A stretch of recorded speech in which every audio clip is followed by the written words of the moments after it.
बात आज की सबसे बड़ी खबर की। वोट चोरी के खिलाफ कांग्रेस ने दिल्ली में हल्ला बोल दिया। रामलीला मैदान में बड़ी रैली की, जिसमें चुनाव आयोग और बीजेपी के साथ आरएसएस पर भी तीखे हमले किए। रैली में वोट चोर गद्दी छोड़ के नारे लगे। तो क्या कुछ हुआ रैली में, खास जानने के लिए देखिए रिपोर्ट। दिल्ली के रामलीला मैदान में वोट चोरी के खिलाफ कांग्रेस की बड़ी रैली हुई।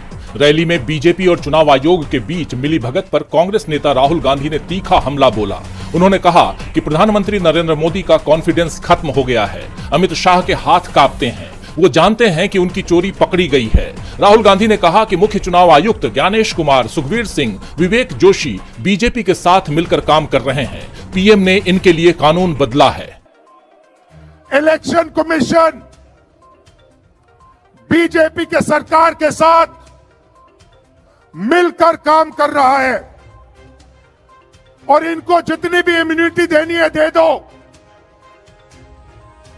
नरेंद्र मोदी जी ने इलेक्शन कमिश्नर्स के लिए कानून बदला।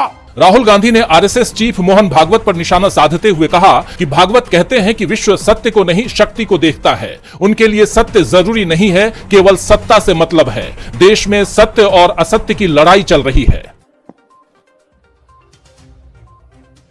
विश्व सत्य को नहीं शक्ति को देखता है। जिसके पास शक्ति है उसे माना जाता है। यह मोहन भागवत की सोच है, यह विचारधारा आरएसएस की है। इस रैली को संबोधित करते हुए राहुल ने आगे कहा कि कांग्रेस के डीएनए में सत्य है, जबकि बीजेपी के डीएनए में असत्य और वोट चोरी है।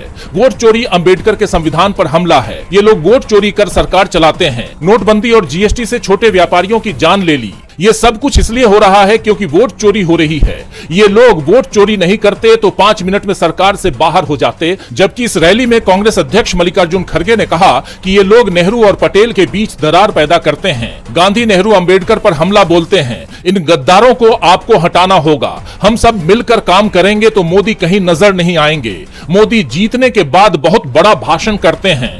हम हारे हैं लेकिन हमारी विचारधारा जिंदा है। एक बार वो हारे तो उनका नामो निशान नहीं मिलेगा। ये गद्दार लोग हैं। इन गद्दारों को आपको हटाना होगा। आपको अपनी सुरक्षा करनी है। आपको मजबूत बनना है।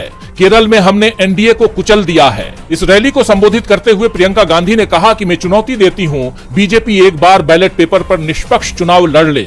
ये कभी नहीं जीत पाएंगे और ये बात बीजेपी भी जानती है।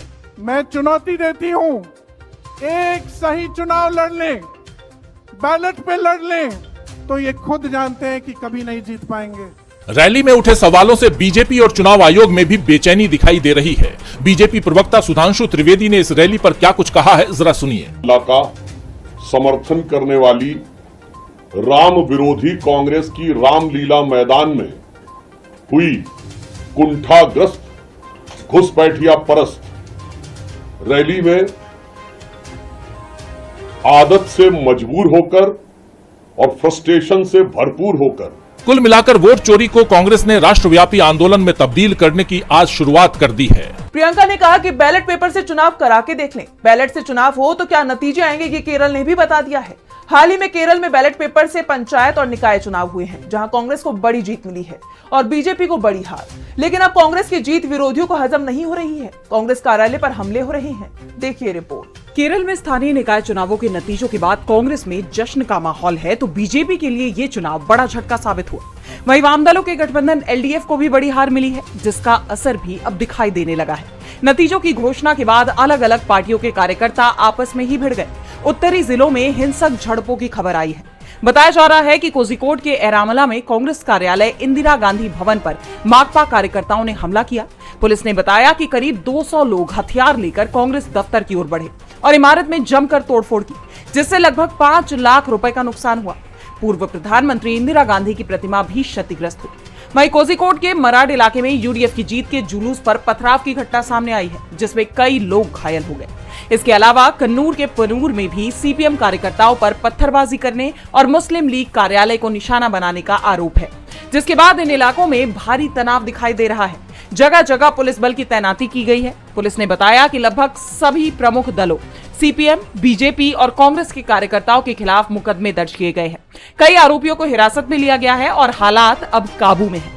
अब जानते हैं कि राज्य में 6 नगर निगमों, 14 जिला पंचायतों, 87 नगर पालिकाओं, 152 ब्लॉक पंचायतों और 951 ग्राम पंचायतों में चुनाव हुए थे, जिनमें यूडीएफ को 4 नगर निगमों कोल्लम, कोच्चि, त्रिशूर और कन्नूर में जीत मिली है।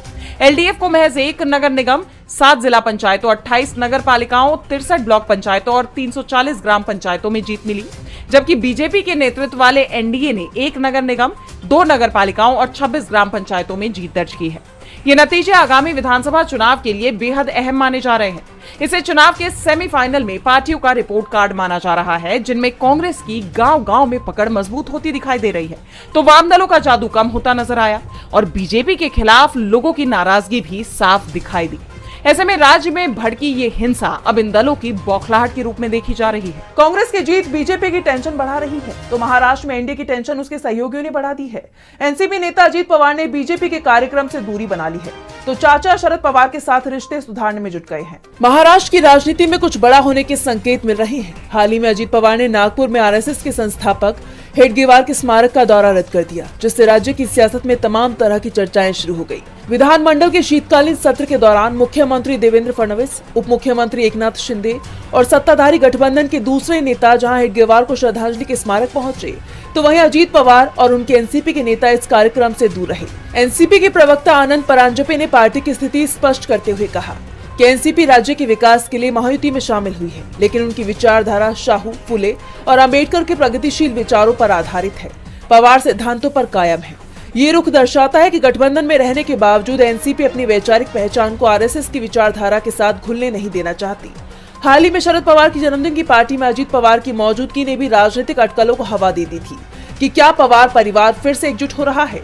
इसके अलावा निकाय चुनावों में भाजपा शिंदे गठबंधन के बावजूद अजीत पवार गुट ने